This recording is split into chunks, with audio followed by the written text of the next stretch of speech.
नमस्कार दोस्तों, हम फिर से लेकर आ चुके हैं आप लोगों के लिए शाम की सभी ताज़ा और बड़ी खबरें। फटाफट अंदाज में एक एक कर बताएंगे आपको आज देश और दुनिया से क्या बड़ी खबरें निकल कर सामने आ रही हैं। लेकिन उससे पहले दोस्तों एक नज़र डालेंगे सुर्खियों पर। प्रधानमंत्री नरेंद्र मोदी के ऊपर गर्जे असदुद्दीन ओवैसी, बोले हम नहीं करते यूसीसी का समर्थन, न इसको लागू होने देंगे। वहीं पर अगली बड़ी खबर में हम आपको बताएंगे दोस्तों, दरअसल आपको बताते चले राहुल गांधी के मणिपुर पहुंचते ही भाजपाइयों में मचा हड़कंप। आपको बता दें राहुल गांधी की इंसानियत की तस्वीर आई सामने तो बीजेपी बौखला गई है। वहीं पर अगली बड़ी खबर में हम आपको बताएंगे दोस्तों, उद्धव ठाकरे ने कर दिया ऐलान, वो करेंगे यूसीसी का समर्थन। आपको बता दें आम आदमी पार्टी ने भी जो यूनिफॉर्म सिविल कोड समर्थन दे दिया है, तो वहीं अब उद्धव ठाकरे नहीं। बताएंगे आखिरकार ये लोग ऐसा क्यों कर रहे हैं। वहीं पर अगली बड़ी खबर में हम आपको बताएंगे दोस्तों, बीजेपी के ऊपर गर्जी सुप्रिया श्रीनेत, बोले देश की जनता को सोचना है, उन्हें राहुल गांधी जैसा सच्चा इंसान चाहिए या पीएम मोदी जैसा जो कि विदेशों में घूमता है जाकर। वहीं पर अगली बड़ी खबर में हम आपको बताएंगे दोस्तों, दरअसल आपको बताते चले शत्रुघ्न सिन्हा का बीजेपी के ऊपर बड़ा हमला, बोले तमाम दिग्गज एक साथ आ गए हैं, अब बीजेपी का 2024 में बुरा हश्र होगा। वहीं पर अगली बड़ी खबर में हम आपको बताएंगे दोस्तों, नीतीश कुमार ने गृह मंत्री अमित शाह के ऊपर बोला बड़ा हमला, बोले कुछ भी आकर बोल जाते हैं बिहार में ये लोग, इनके मुंह में कोई लगाम नहीं है।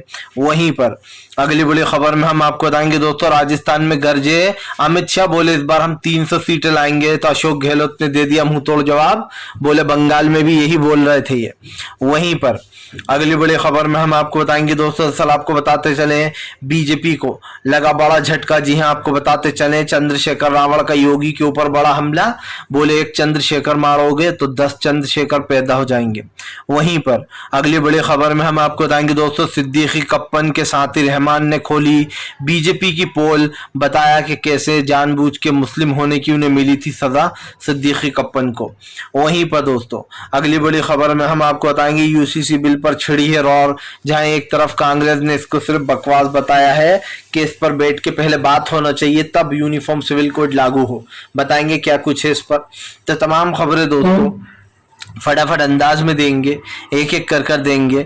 फिलहाल खैर चलिए बढ़ते हैं सबसे पहली और सबसे बड़ी खबर की ओर। दरअसल आपको बताते चले प्रधानमंत्री नरेंद्र मोदी के ऊपर गर्जा असदुद्दीन ओवैसी, बोले यूसीसी बिल का हम नहीं करते समर्थन, क्योंकि सरकार ने इस बारे में किसी के साथ कोई डिस्कशन नहीं किया है।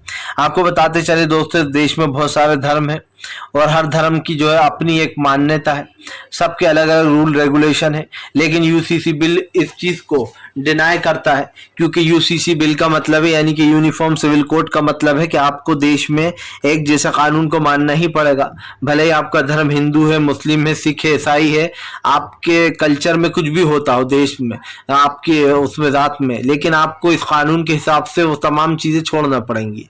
और यही कारण है जो इस पर रौर छुड़ी हुई है, क्योंकि विपक्ष ये जानना चाहता है कि आपने इस बिल के बारे में विपक्ष से कोई डिस्कशन नहीं किया है कि इस बिल में क्या है, आखिरकार जनता के फायदे की चीज है या फिर नहीं।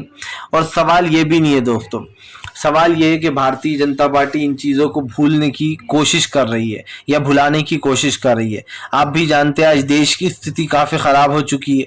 प्रधानमंत्री नरेंद्र मोदी भी दोस्तों इस चीज को माने या ना माने, लेकिन स्थिति काफी गंभीर है। और आप देख लीजिए आज प्रधानमंत्री नरेंद्र मोदी हो या तमाम बीजेपी के नेता, वो इन चीजों से भागने का काम करते हैं। आज देश का सबसे बड़ा मुद्दा यह है कि यूनिफॉर्म सिविल कोड हो या तमाम चीजें दोस्तों, महंगाई, गरीबी, बेरोजगारी, इन पर बात होना चाहिए, लेकिन बात हो रही है यूनिफॉर्म सिविल कोड पर। अगर आप देश को इतना ही अच्छा बनाना चाहते हो तो सबसे पहले महंगाई, गरीबी और बेरोजगारी को दूर कीजिए, तब कहीं जाकर जो दोस्तों देश संभलेगा। लेकिन हमारे देश में तो काले कानूनों की झड़ी लगी है। कभी यूनिफॉर्म सिविल कोड लाया जा रहा है, कभी किसानों के लिए 3 कानून ले आती है सरकार, कभी एनआरसी CAA ले आती है सरकार। और आप यकीन मानिए ये भी एक हिंदुत्व के मुद्दे का एजेंडा ही है। बीजेपी जानबूझकर इस पर भी हिंदू मुसलमान की सियासत कर रही है। यूनिफॉर्म सिविल कोड एक अलग चीज होता है दोस्तों, इसको लागू करना था तो अलग तरीके से किया जाता। फिलहाल चलिए बढ़ते हैं एक और अगली बिग ब्रेकिंग की तरफ। बता दोस्तों अगली जो बड़ी खबर निकल कर आ रही है, राहुल गांधी की भावुक तस्वीरें ही सोशल मीडिया पर वायरल, लोगों ने कहा देश का सच्चा नेता राहुल गांधी। आपको बताते चले दोस्तों, राहुल गांधी में एक इंसानियत नजर आती है। सबसे बड़ी बात यह है कि आज जो लोग परेशान हैं मणिपुर में, जिनका दर्द बीजेपी नहीं समझ पा रही है, वो दर्द कहीं ना कहीं राहुल गांधी ने समझ लिया। राहुल गांधी वहां पर उन लोगों से मिलने पहुंचे थे। आपको बताते चले, जैसे ही राहुल गांधी को मणिपुर के लोगों ने देखा तो उनकी आंखों से आंसू बहने लगे। उन्हें ऐसा लगने लगा कि शायद उनके लिए कोई फरिश्ता ही आ गया है जो उनकी मदद करेगा। दोस्तों, कहते हैं कि जब आप बहुत परेशानी में होते हो, अगर आपको उम्मीद की एक किरण भी दिख जाए तो आपको ये एहसास होने लगता है कि नहीं, हमारे साथ कुछ ना कुछ तो अच्छा होगा, जरूर होगा। और ऐसे ही दोस्तों जो है यहाँ पर ये चीज भी है। अब सबसे बड़ी बात यह है दोस्तों कि राहुल गांधी मणिपुर पहुंचे। मणिपुर में जाते थे ही राहुल गांधी काफिले को पहले तो रोक दिया गया था, लेकिन फिर वो किसी तरीके से उन लोग तक पहुंच गए। आपको बता दें, वहां पर तमाम महिलाएं, बच्चे राहुल गांधी से लिपट लिपट कर रोने लगी। जब महिलाओं को राहुल गांधी ने गले लगाया, रोती हुई महिलाओं को, तो लोगों का भी दिल भर आया। लोगों ने भी कहा कि वाकई में इस देश का अगर सच्चा नेता कोई है तो वो राहुल गांधी है। जो कि आप समझिए दोस्तों, वहां के लोगों तक से नहीं डरे। मणिपुर में किस तरीके से राहुल गांधी चलेगा। लोग सवाल पूछ रहे हैं कि हमारे देश के पीएम नरेंद्र मोदी क्यों नहीं जा सकते। जब राहुल गांधी जा सकते हैं दोस्तों, तो पीएम नरेंद्र मोदी क्यों नहीं जा सकते। और सवाल यही नहीं है, सवाल ये भी है कि प्रधानमंत्री नरेंद्र मोदी अपने दौरे करते फिर रहे हैं। कभी वो मिस्र की मस्जिद में जा रहा है, कभी अमेरिका में जा रहा है, लेकिन एक भी बार दोस्तों मणिपुर नहीं गए। जिस जनता से आपने वोट मांगे, जिस जनता से आपने वोट लिए थे, आज आप जो है उस जनता के बीच में नहीं जा रहा, तो जनता आप पर कैसे भरोसा करेगी। सवाल सबसे पहला यही होना चाहिए। और जैसे कि मैंने आपसे पहले भी कहा है दोस्तों, फिर वही चीज कहूंगा कि आज देश की स्थिति बदल रही है। लोग समझ रहे हैं कि ये सरकार जो है दोस्तों, जो चल रही है अभी हालिया सरकार, ये सिर्फ अपना फायदा देखती है। जब जनता मुसीबत में होती है तो उनको मरता हुआ छोड़ दिया जाता है। आपने तो देखा था, ये एक जगह ही नहीं है। जब उत्तर प्रदेश में हिंदू या मुस्लिम कोई भी लाशें थी, उनको सिर्फ दफनाया जा रहा था समंदर किनारे। फिर कोरोना के टाइम पे तब भी सरकार की पोल खुल गई थी। चलिए बढ़ते हैं एक और अगली बिग ब्रेकिंग की तरफ। बता दोस्तों, अगली जो बड़ी खबर निकल कर आ रही है, आपको बताते चले दोस्तों, बीजेपी के ऊपर जमकर गर्जे जो है यहाँ पर नीतीश कुमार, बोले देश का इतिहास बदलना चलिए बीजेपी। आपको बता दें, नीतीश कुमार ने अपने तमाम कार्यकर्ताओं से बोल दिया है कि वो तैयार रहें। कहीं भी किसी क्षेत्र में अगर किसी को कोई जरूरत है तो उस चीज को पूरा किया जाए। नीतीश कुमार ने यह भी कहा है कि फिलहाल जहां जहां पर हम कमजोर हैं या फिर कोई दिक्कतें आ रही हैं, उन जगहों पर संगठन को मजबूत किया जाए। आपको बता दें दोस्तों, बीजेपी बिहार में बड़ा खेल करना चाह रही है। वो इलेक्शन से पहले बिहार की सरकार को गिराना चाह रही है, लेकिन नीतीश कुमार अलग ही गेम पर हैं, अलग ट्रैक पर हैं। नीतीश कुमार ने अपने तमाम कार्यकर्ताओं को सलाह दी है कि वो किसी भी तरीके से पता करें कि बिहार में किसी कोई प्रॉब्लम तो नहीं है, और अगर है तो उसका समाधान भी ढूंढे और प्रॉब्लम को दूर करें। नीतीश कुमार ने बीजेपी के ऊपर हमला बोलते हुए कहा कि विपक्षी एकता से बीजेपी डरी हुई है और बिहार में कोई भी आकर कुछ भी बोलकर चला जाता है, इससे हमें कुछ लेना देना नहीं है। आपको बता दें, बिहार की राजनीति दोस्तों गर्मा तब गई जब गृह मंत्री अमित शाह ने नीतीश कुमार को पलटू बोल दिया। और बोल भी कौन रहा है दोस्तों, जब लालू प्रसाद यादव को नीतीश कुमार ने धोखा दिया था और बीजेपी से मिल गए थे, तब तो बीजेपी बड़ी खुश थी। तब नीतीश कुमार पलटू नहीं थे।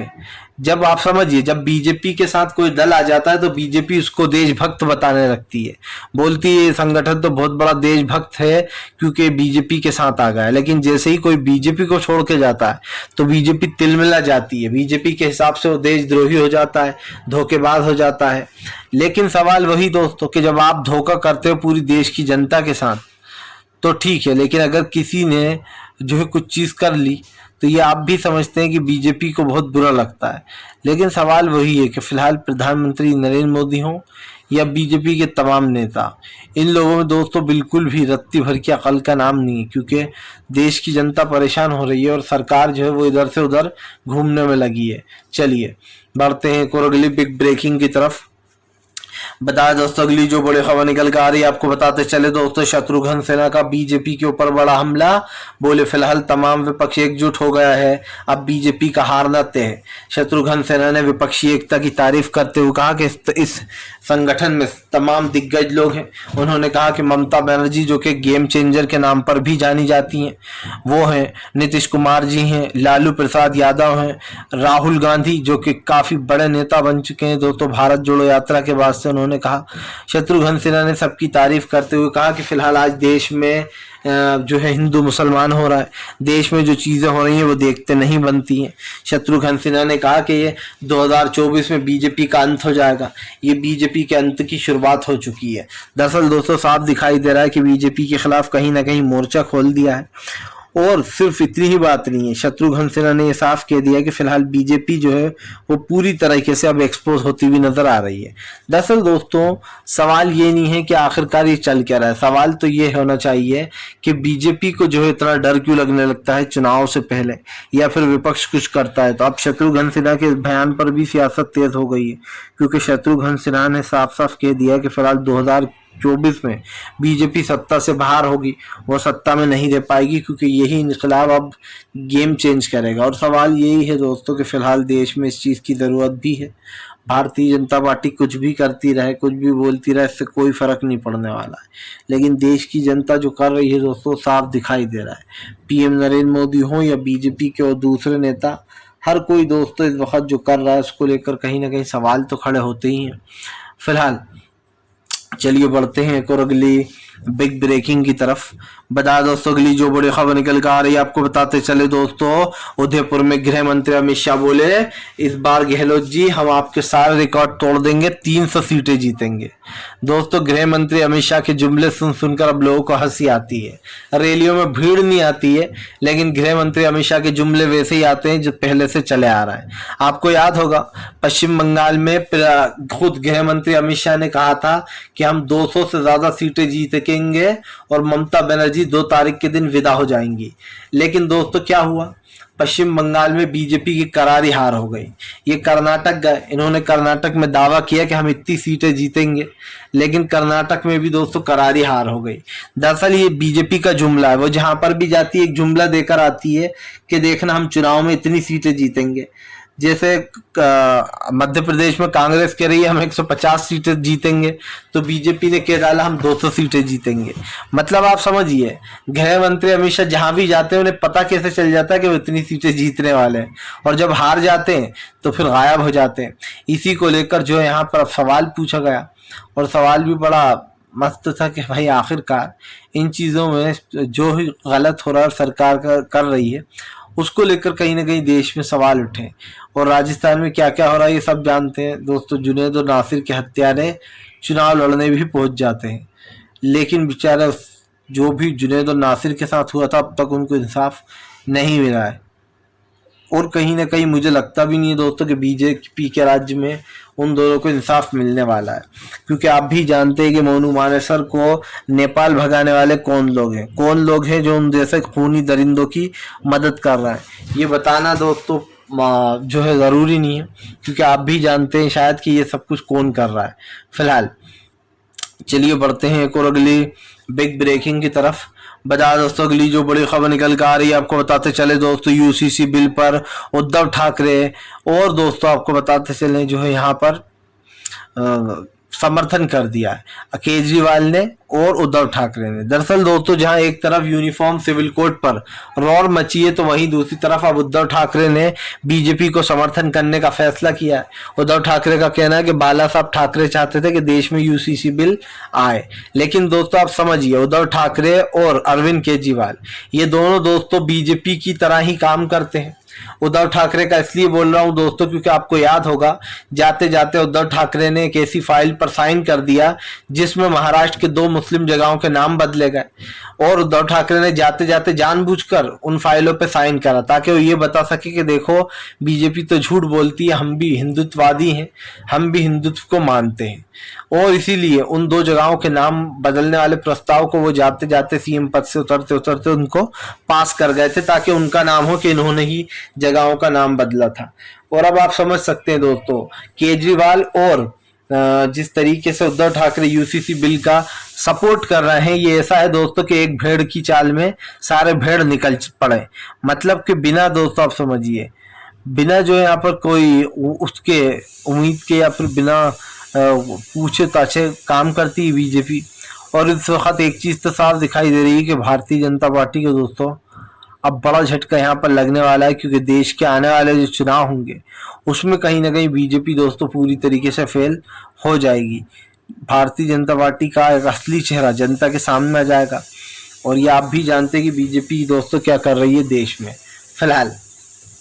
चलिए बढ़ते हैं हम दोस्तों एक और अगली बिग ब्रेकिंग की तरफ। बता दोस्तों अगली जो बड़ी खबर निकल कर आ रही है, आपको बताते चले अखिलेश यादव का बीजेपी के ऊपर बड़ा हमला। बोले प्रधानमंत्री नरेंद्र मोदी जो है यहाँ पर शांति भंग करने में लगे हुए हैं। आपको बताते चले दोस्तों यहीं पर नहीं रुके वो, उन्होंने पीएम नरेंद्र मोदी के ऊपर हमला बोलते हुए कहा कि फिलहाल देश की स्थिति खराब हो रही है और ऐसे में प्रधानमंत्री पता नहीं कहाँ कहाँ जा रहा है। आपको बताते चले दोस्तों जहां एक तरफ अब अखिलेश यादव ने बीजेपी के खिलाफ मोर्चा खोल दिया। अखिलेश यादव का कहना है कि फिलहाल हम देश की राजनीति को बदलते हुए नहीं देख सकते। और सबसे बड़ी बात यह अखिलेश यादव ने कहा कि यूसीसी बिल का मतलब क्या, यानी कि यूनिफॉर्म सिविल कोड को क्यों लाया जा रहा है। अखिलेश यादव ने कहा कि ये सिर्फ मुस्लिम विरोधी चाल है और मुसलमानों को परेशान करने के लिए बीजेपी बिल लेकर आ रही है। आपको बताते चले दोस्तों यूनिफॉर्म सिविल कोड की अब जाहिर सी बात है जब आएगा तो उसके हिसाब से फिर रूल्स भी बदलने होंगे और सरकार कहीं ना कहीं इन चीजों में दोस्तों फेल होती हुई नजर आ रही है, क्योंकि देश की जनता नहीं चाहती कि बीजेपी जो है यहाँ पर दोस्तों अब सत्ता में कभी भी दोबारा आए। सवाल यह है कि फिलहाल देश में जितनी भी इस तरीके की चीजें हो रही हैं बीजेपी उनको भुला देना चाहती है, लेकिन भारतीय जनता पार्टी एक भूल गई कि जब देश की जनता दोस्तों सवाल करती है तो बीजेपी को उन सवालों के जवाब भी देना होंगे। और आज हमारे देश में जो चल रहा है खास करके महंगाई, गरीबी, बेरोजगारी जैसे मुद्दे, इन पर भी बीजेपी घिरी हुई है दोस्तों, क्योंकि वो सच तो बोलने से रही और झूठ बोल बोल कर बुरी तरीके से फंसी हुई है। फिलहाल सरकार कुछ भी करे दोस्तों, लेकिन एक बात तो तय है, यहाँ पर कहीं ना कहीं बीजेपी के जितने भी बाशिंदे हैं उन लोगों को पूरी तरीके से इस चीज़ का सामना करना पड़ेगा, क्योंकि जनता में गुस्सा है। अखिलेश यादव ने भी बताया कि फिलहाल आने वाले चुनाव में उनकी रणनीति साफ रहने वाली है। और ऐसे में दोस्तों अखिलेश यादव जो है वो अब इस चीज़ को हैंडल कर रहा है, क्योंकि उत्तर प्रदेश में वो 80 सीटें जीतने का दावा कर रहा है। अखिलेश ने साफ कहा है कि वो 80 सीटें जीतकर बीजेपी को सत्ता से बाहर करेंगे। चलिए बढ़ते हैं एक और अगली बिग ब्रेकिंग की तरफ। बता दोस्तों अगली जो बड़ी खबर निकल कर आ रही है, आपको बताते चले दोस्तों प्रधानमंत्री नरेंद्र मोदी के ऊपर गरजे सिद्दीकी कप्पन के साथ ही दोस्तों आपको बताते चले खोला बीजेपी की पोल। दरअसल दोस्तों सिद्दीकी कप्पन नाम तो आपको याद ही होगा, ये वो मुस्लिम पत्रकार था दोस्तों जो अपने फ्रेंड रेहान के साथ जो है यहाँ पर वहां जा रहे थे हाथरस की घटना को वो करने, कैप्चर करने। लेकिन आपको बता दें उत्तर प्रदेश की पुलिस ने जो है सिद्दीकी कप्पन को रोक लिया था और अब रहमान ने दोस्तों इसकी पोल खोली है। दरअसल आपको बताते चले सिद्दीकी कप्पन के दोस्त रहमान ने कहा कि हमें सिर्फ इसलिए गिरफ्तार किया गया था जो है क्योंकि सिद्दीकी कप्पन एक मुस्लिम है। आपको बताते चले दोस्तों यहाँ पर सिद्दीकी कप्पन ने बीजेपी की कहीं ना कहीं पोल भी खोल दी, क्योंकि एक चीज़ तो साफ है कि देश में जो हो रहा है दोस्तों और ख़ास करके प्रधानमंत्री नरेंद्र मोदी के राज में वो जनता देख रही है। और आप भी जानते हो कि फ़िलहाल ये चीज़ मैं बिल्कुल सही बोल रहा हूँ।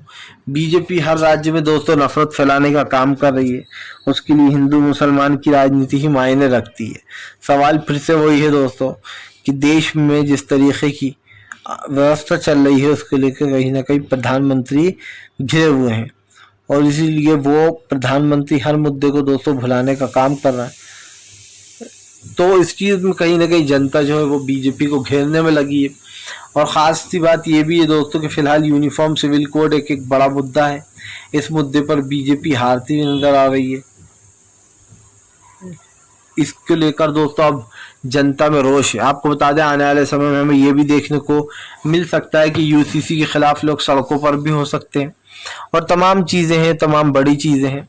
इधर सिद्दीकी कप्पन वाला जो मामला है दोस्तों उसकी पोल खुल गई है, क्योंकि रहमान ने साफ कहा है कि सिद्दीकी कप्पन को फंसाया गया था। उन्होंने एक ट्वीट में कहा था दोस्तों सिद्दीकी कप्पन ने राहुल गांधी को गिरफ्तार किया गया, हाथरस जाते समय उन्हें छोड़ दिया गया, यहाँ तक कि चंद्रशेखर रावण को कब्जे में लिया गया, उनको भी छोड़ दिया गया। मुझे सिर्फ इसलिए गिरफ्तार किया गया क्योंकि हम मुसलमान थे और हमें डराने के लिए जो है यहाँ पर वो ये सरकार काम कर रही है।